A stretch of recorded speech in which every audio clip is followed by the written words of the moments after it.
За сайн байцгаана уу. Та бүхэнд өнөөдөр мэндийг хүргэе. Доктор Жо Диспензагийн бяцлаглалын тусламжтайгаар өөрхөн бодлыг хянаж сураад улмаар амьдралынхаа жинхэнэ бүтээгч эзэн болохыг хүсэж байгаа хүмүүс энэ бичлэгийг сонирхож байгаа байх гэж бодож байна. Тэгэхээр бидний энэ хүсэл зорилгын эсрэг хамгийн том саад болдог зүйл нь юу вэ гэхлээр бидний дадал зуршил, итгэл үнэмшил байдаг. Дадал зуршил гэдэг маань хүний тархины хамгийн том чадваруудын нэг, гайхалтай чадваруудын нэг. Үүний ачаар бидний амьдрал маш хөнгөн хялбар тогтохтой юм болж байдаг.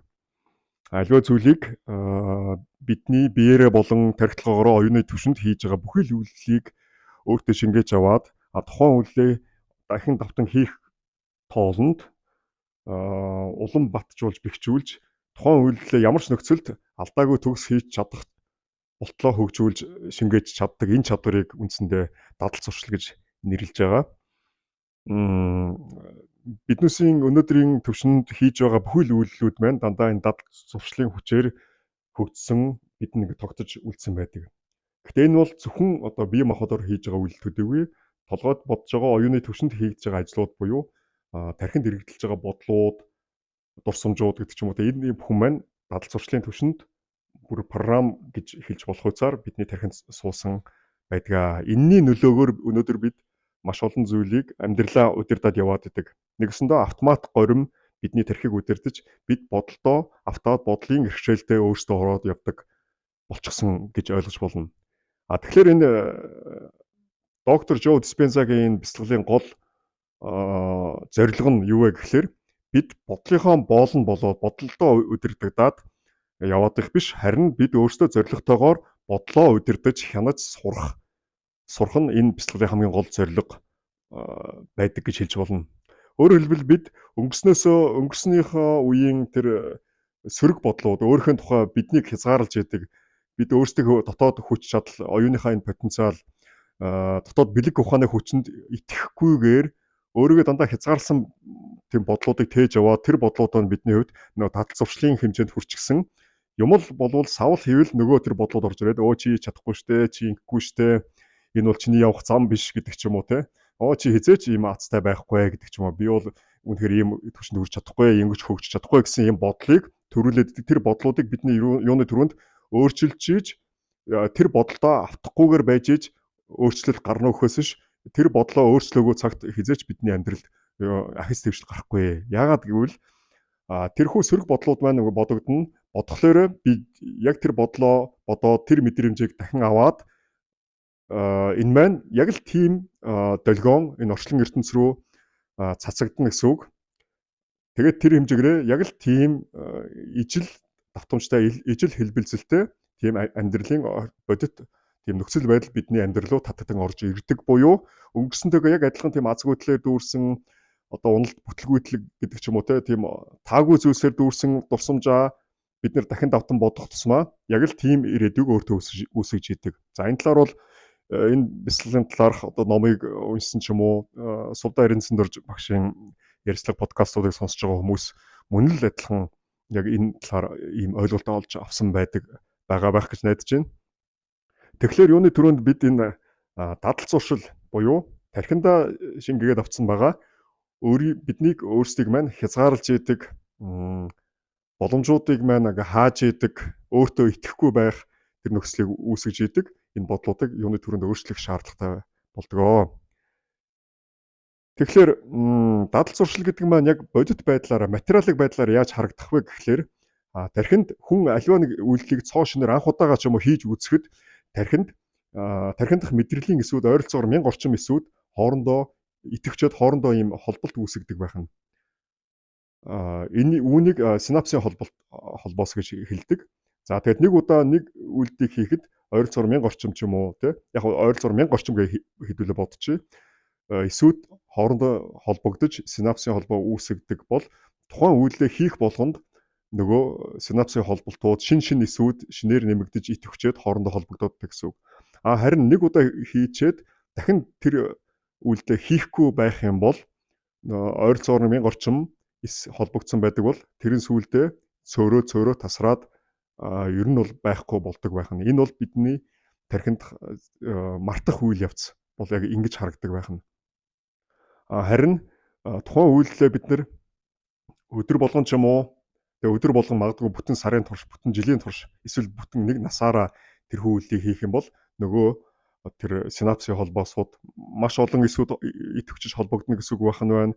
Хамгийн анх тэр ганцхан хялгасын төдий эхэлж байсан тэр үүсчихсэн синапсын холбоос сүүлдээ маш олон эсүүд буюу бараг л нэг олон нарийн хялгасыг холбоод томоод сүлжээд дээс болгохдтой адилхан тийм бүдүүн хүчрхэг тийм холбоос үүсдэг байх нь.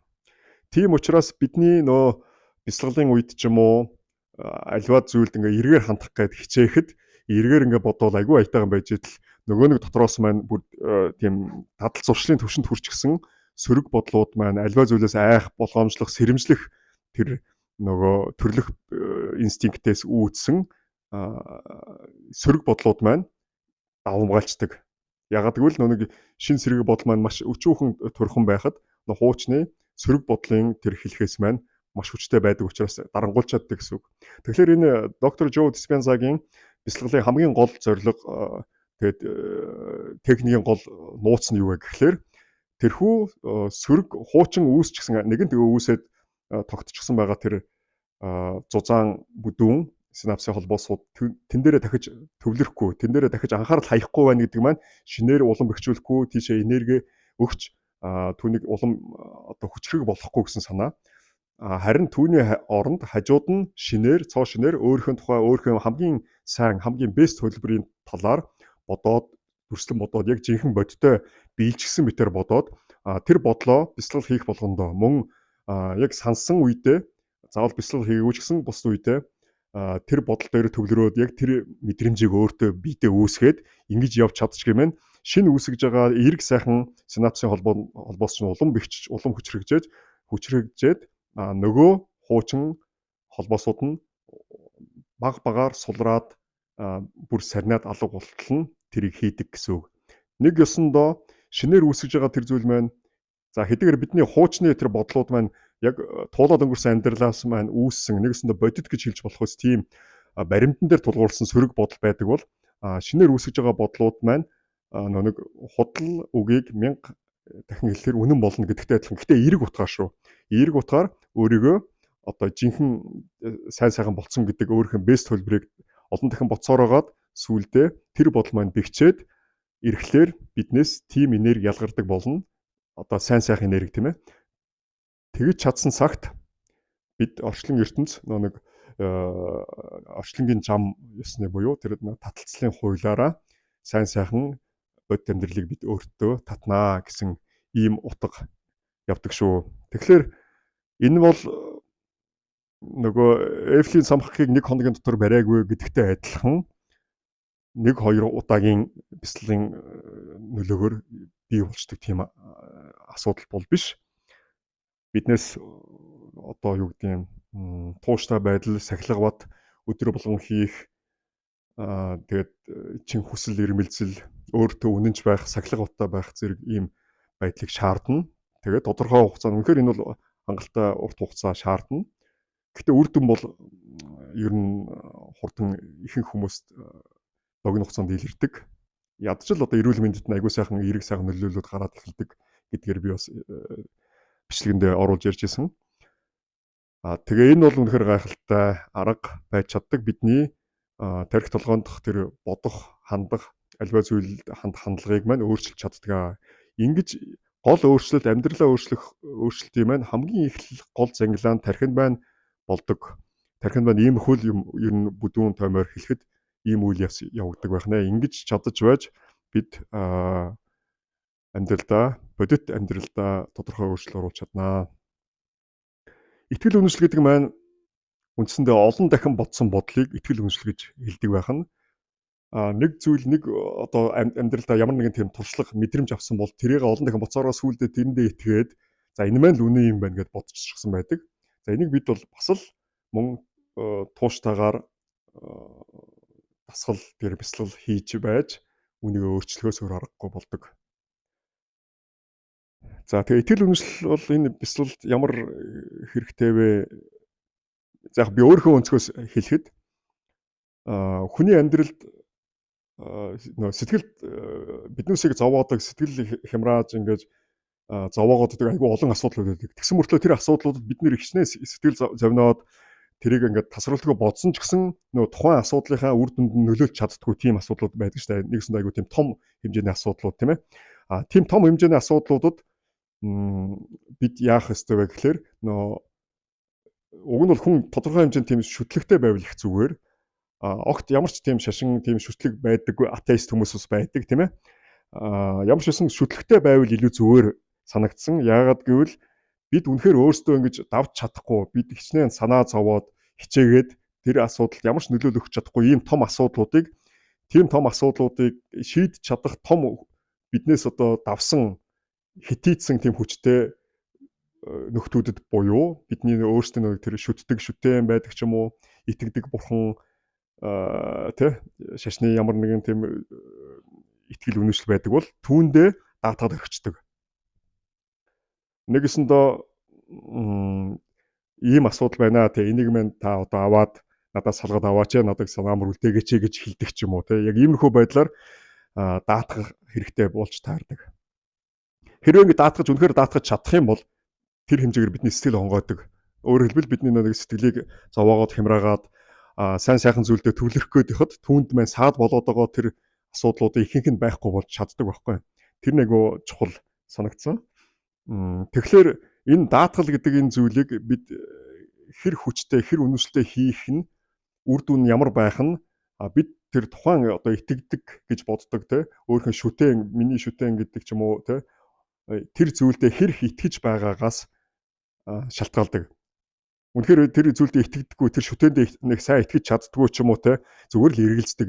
Яг хоо эцэг гэхэд дагаад дуурайгаад ч юм уу зүгээр ёс заншлаа дагаж дуурайгаад символичны л ингээд очоод те мөрөгдөг ч юм уу ингээд ном уншуулдаг байдаг ч юм уу те иймэрхүү байх юм бол энэ маань бас нэг тийм юутай биш болчдөг. Ягаад гэвэл бидэнд нэг эргэлзэх сэтгэл байгаад байгаа.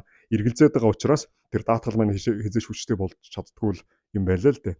Тэгэхээр Монгол хүн бол заах ямар нэг шүтэнгүү, ямар нэг шашингүй хүн байхад зүгээр л мөнх хөх тэнгэрдээ даатгана гэж болно шүү дээ. Монголчууд нэг уусаал мөнх хөх тэнгэр гэж ярьдаг.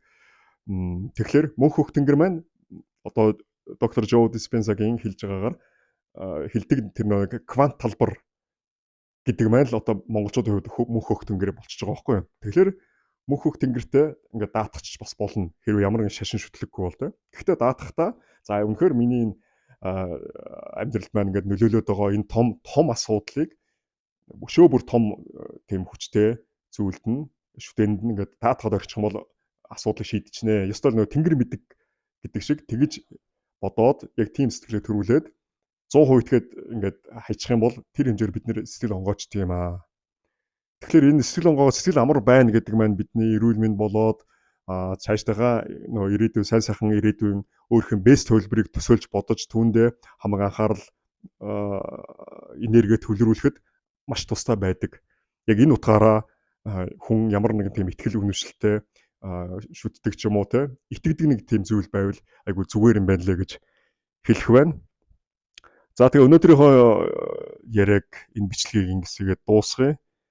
Дараагийн удаа заавал энэ бяцлаглыг сонирхдаг байсан ч тий сонирхдаг гэсэн хамаагүй зүгээр л яг эрүүл мэнд тустай байж болох тийм амьсгалын дасгалын талаар өөрөө сурсан мэдсэн уншиж исэн зүйлүүдээ та бүхэнд нэг бацаад тодорхой тийм сэдв маягаар та бүхэнд хүргэе гэж бодож байгаа. За тэгээ дараагийн ярилцлага хүртэл түр баяртай.